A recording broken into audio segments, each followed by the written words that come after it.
I met her in a college creative writing workshop. She always sat near the back, sunglasses on, cane resting against her leg, but her critiques were razor sharp. She couldn't see my stories, not with her eyes, but somehow she always got them better than anyone else. We started dating a few months later. Her blindness was never something I saw as a limitation. If anything, it made her more intuitive. She'd often stop walking mid-sentence, sensing someone about to cross our path before I noticed. Once she asked if I was upset before I even opened my mouth. It was like she could read air currents, emotions, tension. 2 years in, we moved into a small rental house on the edge of town. Quiet, cozy, perfect. The first time she mentioned the man in the hallway, I thought she was joking. We don't have neighbors on that side, but she said he stops just outside the bedroom every night, around 3 a.m. I told her she must have been dreaming. She just shook her head and said, no. He's tall, his breathing is heavy, and he smells like dust. I laughed it off, but things started shifting. She'd wake up tense, whispering, he's closer. She asked why I left the hallway light on. I hadn't. Our dog, normally lazy and calm, would stand at the door and growl at nothing. One night, I stayed up, 3:07 a.m. She stirred in bed and whispered, he's here again. The hallway was empty, but every light in the house flickered like a pulse. The temperature dropped. My dog whimpered. Then, last night, she said something that chilled me. I think I know his name now. He whispered it to me. I asked what it was. She just shook her head and said, it's not for you to hear. He doesn't want you to know. Now I'm starting to question everything. Her blindness was never a curse. It was never a limitation. What if it's a filter? A way to see only what matters? What's left when sight is removed? And what if she's not afraid of him? Because she knows he's not here for her. She says he's getting closer, but only when I look away. After that night, the lights flickering, the dog growling, her whisper about his name, I started sleeping with the hallway door shut, not locked, just shut. It didn't help. She stopped sleeping entirely. I'd wake up to find her sitting on the edge of the bed, head tilted, like she was listening to something. I asked what she heard, and she'd say things like, it's not always footsteps, sometimes it's like paper dragging across the floor. Our dog refused to go down the hallway now. He'd bark once, then hide under the bed. I tried calling an electrician, maybe faulty wiring was messing with the lights. But they found nothing. Everything looked fine. I was starting to lose sleep too. Then one night I saw it. Not him, not directly, but something. I was brushing my teeth in the bathroom and the door was slightly ajar, just wide enough to see the hallway mirror. And in the reflection, just for a split second, I saw movement. A shape, not a shadow, not a trick of light. Something tall, standing, perfectly still, too still. And the moment I looked into the hallway directly, nothing. I told her. She didn't look surprised. That's how he works, she said softly. You can't see him by looking, only when you're not. I laughed, not because it was funny, but because it was insane. My blind girlfriend was giving me advice on how to see something I wasn't supposed to. I told her I needed a break, fresh air. That's when she said the thing I can't get out of my head. He's not in the hallway anymore. I stopped in the middle of the kitchen. She was still in the bedroom. I shouted back, what do you mean?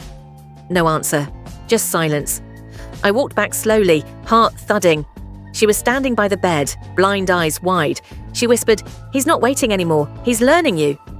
I asked her again what his name was. She finally told me. It wasn't a name I recognized, not human, not even pronounceable. It made my ears ring. She said it out loud once, then shook her head like it burned her tongue. He's older than names, she said. He's hungry, and he doesn't need me anymore to reach you. Last night, I set up cameras, all down the hallway, in the bedroom, even one pointed directly at the mirror. At 3:07 a.m., all the cameras glitched at once, static, then silence. Then a single frame that didn't match the rest burned into the footage like an infection. It showed me, standing, facing the hallway, but my eyes were completely black. My mouth was open, too wide, and something was behind me, something tall, leaning down, whispering into my ear. When I woke up this morning, I found a single handprint on the hallway wall. It wasn't mine, it wasn't hers. It was too high up, and it had 7 fingers. She's blind. She shouldn't know what it looks like. But this morning she handed me a drawing. She said, I heard what it looks like. And the sketch she made, messy lines on torn paper, shows the thing that was in that one frame of footage. Exactly. Now I'm not sure I ever saw it at all. Maybe it wasn't the hallway he came through. Maybe he's been inside me this whole time. I think he's wearing my face when I sleep. Last night I locked the hallway door from the inside. Yes, from the inside. I sat in there with the lights on. No mirror, no distractions. Just me, a chair, and the dog outside the door whining like he already knew something I didn't. I watched the clock. 3:07 a.m. came. Nothing happened. No flickering, no cold spots, no growling. Just stillness. I almost felt hopeful, like maybe I'd imagined the whole thing, like maybe she was just under stress, and I'd caught some kind of psychic cold from her paranoia. When I finally stepped back out, my girlfriend was sitting on the bed, crying. "I heard you whisper to me," she said. "I didn't," I told her. She shook her head. "You said my name, but not like you. It was stretched."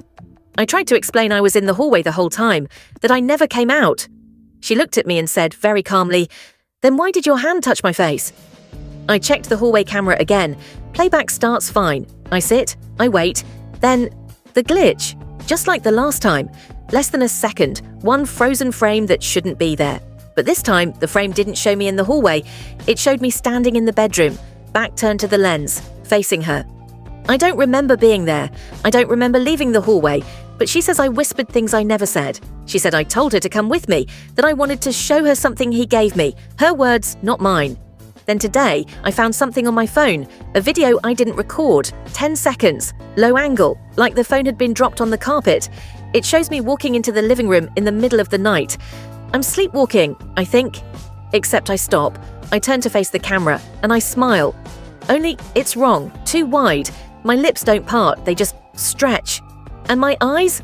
They aren't blinking, just staring, unblinking for all 10 seconds. Then the video ends. I didn't sleepwalk. I checked the door locks, untouched. My feet were clean.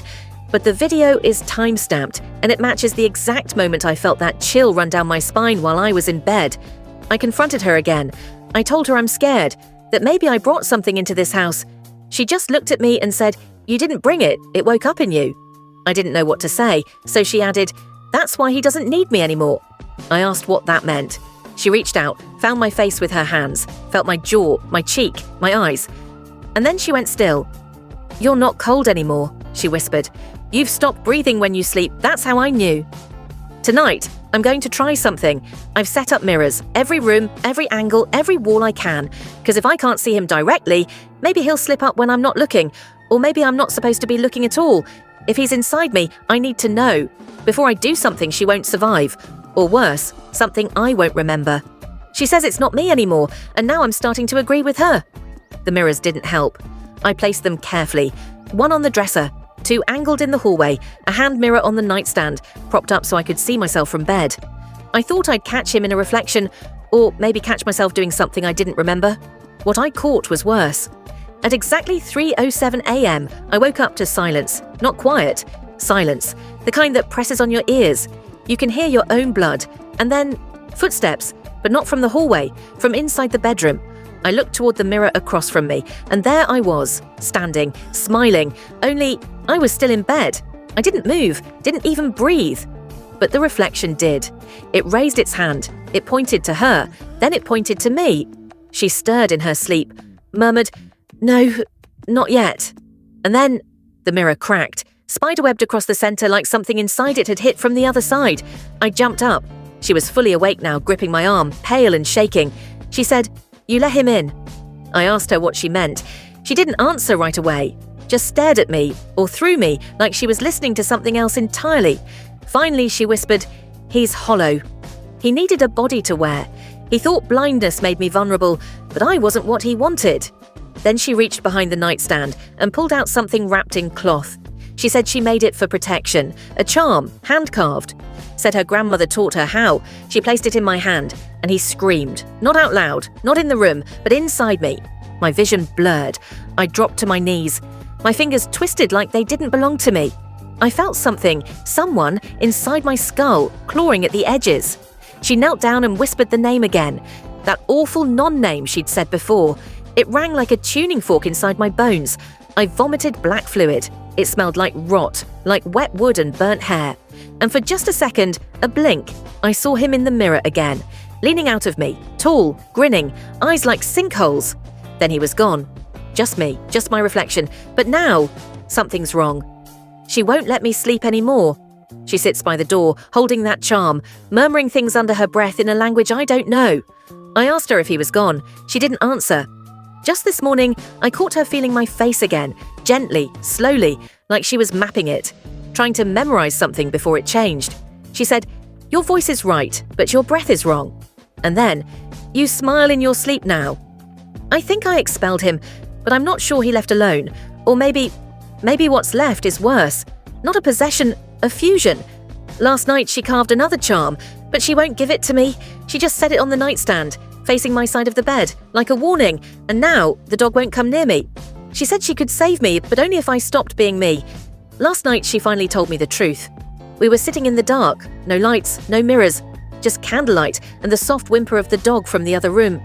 I hadn't slept in days, and every time I closed my eyes, I felt something smiling behind them. I told her I was losing time again, that I found dirt under my fingernails I couldn't explain, that I woke up with my hands wet, but there was no water anywhere in the house, that the charm she made had cracked in half overnight, and I didn't remember hearing it break. She listened and then said it. "You're not all the way gone, but you're not all the way here either." I asked her if it could be reversed. She said yes. But there was a price. "You have to let go of the parts he touched." "What does that mean?" I asked. She didn't answer, just handed me a blindfold and then a knife. She said she'd done this before, once, when she was a child. Her grandmother had taught her how to split a person, to pull something rotten out before it rooted too deep. But you had to act fast, before the soul finished rearranging around the invader. She told me not to speak once the blindfold was on, not to flinch even if it hurt, not to scream, or he'd take control again. I sat. I obeyed. I felt her hands press something cold to my chest. A charm, or salt, or maybe bone. I don't know. Then I felt the blade. It didn't cut skin. It cut something else. My breath hitched. My ears rang. My teeth ached like I was grinding them into sand. Then, for the first time in weeks, I felt empty. I thought that was a good thing, until I heard her gasp and whisper, "No, no, no, it's not just him." I tore the blindfold off. She was on the floor, pale, bleeding from the nose, holding something in her hands, a wet, pulsing thing wrapped in shadows. It was me. The part of me he had touched, the part she cut out. But it wasn't small, it was growing, feeding. "It's not just a spirit," she whispered. "It was never after your body, it was after your shape. It needed to be real." And now, with that piece torn out, it was. It stood. It looked like me. It even smiled like me, just slightly wrong. And then it said, with my voice, "Finally!" I grabbed her and ran. We didn't make it far. It didn't chase us. It didn't need to. Because the thing in the house is me now, and I don't know if I'm still real.